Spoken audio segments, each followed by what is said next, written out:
कीजिए एक ऐसा समुदाय जो वर्षों से एक ही क्षेत्र में रहता है, अपनी अलग भाषा बोलता है, अपनी अलग संस्कृति और परंपराओं का पालन करता है, ऐसे समुदाय को हम क्या कहते हैं? इसी प्रश्न का उत्तर है जनजाति। आइए जानते हैं जनजाति क्या है, इसकी परिभाषा क्या है, इसकी प्रमुख विशेषताएं कौन-कौन सी है। प्रस्तावना: हमारा भारत विविधताओं वाला देश है। यहाँ अनेक जाति, जनजाति और अनेक धर्मों और भिन्न भाषा बोलने वाले समूह निवास करते हैं। भारत की संपूर्ण जनसंख्या का करीब 8% भाग आदिम जातियों या जनजातियों द्वारा निर्मित है। प्राय अधिकतर जनजातियां ऐसे भौगोलिक क्षेत्र में निवास करती है जहां सभ्यता का प्रकाश बहुत कम पहुंच पाया है। आज भी अनेक जनजातियां आदिम स्तर पर ही अपना जीवन व्यतीत कर रही है, जबकि दुनिया के अधिकांश देश प्रगति के पथ पर काफी आगे बढ़ चुके हैं। अर्थ: जनजातीय शब्द अंग्रेजी के ट्राइब शब्द का हिंदी अनुवाद है।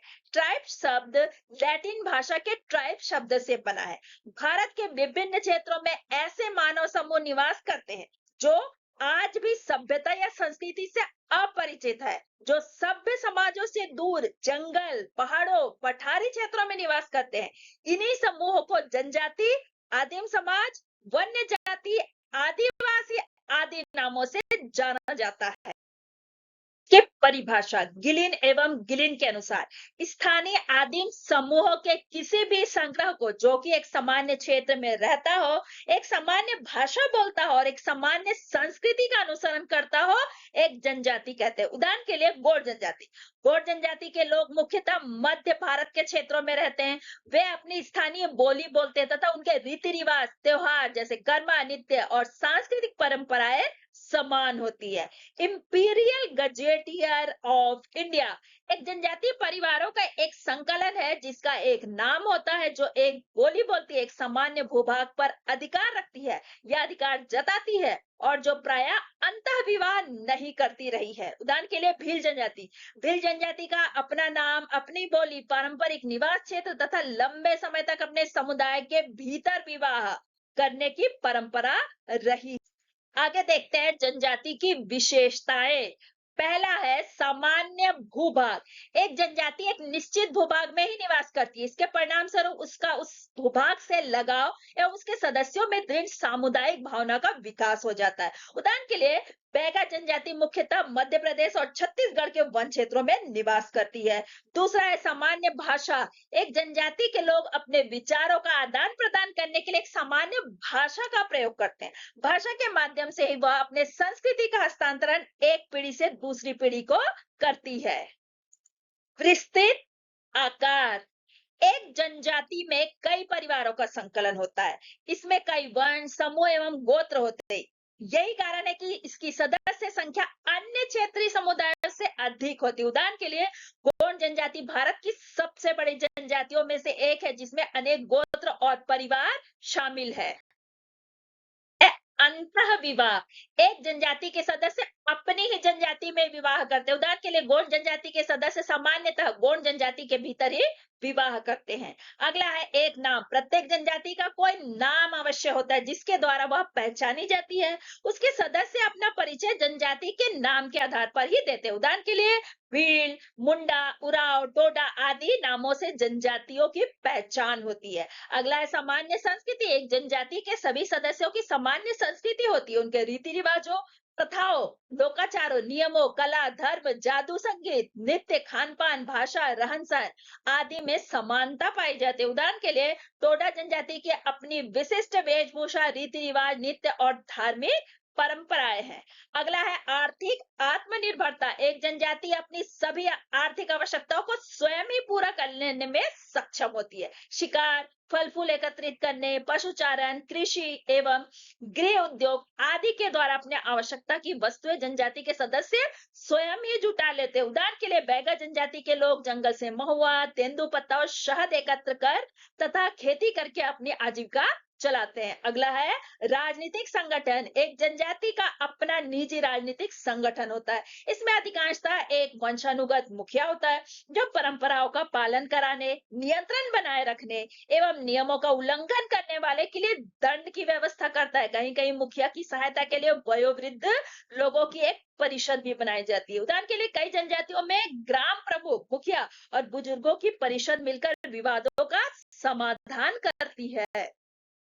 सामान्य निषेध एक जनजाति खान पान, विवाह, परिवार, व्यवसाय, धर्म आदि से संबंधित सामान्य निषेधों का पालन करती है। उदाहरण के लिए कुछ जनजातियों में अपने ही गोत्र में विवाह करना वर्जित माना जाता है। अगला है हम की भावना। एक भूभाग में निवास करने के कारण एक जनजाति के सदस्यों में सामुदायिक भावना या हम की भावना पाई जाती है। इसी भावना के कारण वह परस्पर सहयोग एवं सहायता प्रदान करते हैं और संकट के समय एकता का प्रदर्शन करते हैं। उदाहरण के लिए फसल कटाई, घर बनाने या किसी संकट के समय पूरा जनजाति समुदाय मिलकर एक दूसरे की सहायता करता है। अगला है नातेदारी का महत्व। तो जनजाति में नातेदारी को महत्व दिया जाता है। जनजाति लोग अपने राजनीतिक, आर्थिक एवं सामाजिक संबंध अपने नातेदारों तक ही सीमित रखते हैं। उनके कानूनों एवं प्रथाओं का पालन भी नातेदारी तक ही सीमित होता है। कई बार तो नातेदारी का विस्तार संपूर्ण जनजाति तक होता है।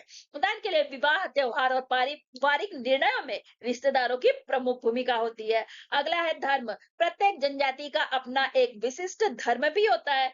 इनके धर्म में प्रकृति पूजा, आत्मावाद, जीव सत्तावाद और मानववाद की प्रधानता होती है। ये लोग अनेक अवसरों पर कई जादुई क्रियाएं भी करते हैं। उदाहरण के लिए संथाल जनजाति के लोग जाहिर थान पवित्र उपवन में प्रकृति की पूजा करते हैं तथा अनेक जनजातियां सूर्य, पहाड़, नदी और वृक्षों की पूजा करती है।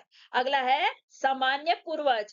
कई जनजातियां अपनी उत्पत्ति किसी एक ही सामान्य पूर्वज से मानती है। या पूर्वज काल्पनिक या वास्तविक भी हो सकते हैं। उदाहरण के लिए अनेक जनजातियां मानती है कि उनके सभी सदस्य एक ही पूर्वज या किसी विशेष टोटम जैसे बाघ, नाग या मोर से उत्पन्न हुए हैं। निष्कर्ष भारत में जनजाति एक महत्वपूर्ण समुदाय है और देश की कुल आबादी का लगभग 8.6% हिस्सा है। भारत की जनजातियां देश के विभिन्न हिस्सों में रहती है और अपनी अनोखी संस्कृति और भाषाओं के लिए जानी जाती है।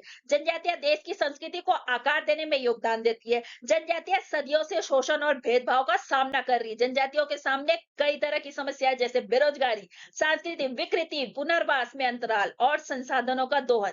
जनजातियों के हितों की रक्षा के लिए सरकार ने कई कदम उठाए। इनमें से एक कदम है 89 में संवैधानिक संशोधन अधिनियम के तहत राष्ट्रीय अनुसूचित जनजाति आयोग का गठन। जनजातियों की साक्षरता दर में भी बढ़ोतरी हुई है। जनजातीय शब्द का इस्तेमाल भारत के आदिवासियों के लिए किया जाता है। चलिए अब इसको एक कहानी से समझते हैं। कहानी है अरण्यपुर जनजाति की कहानी।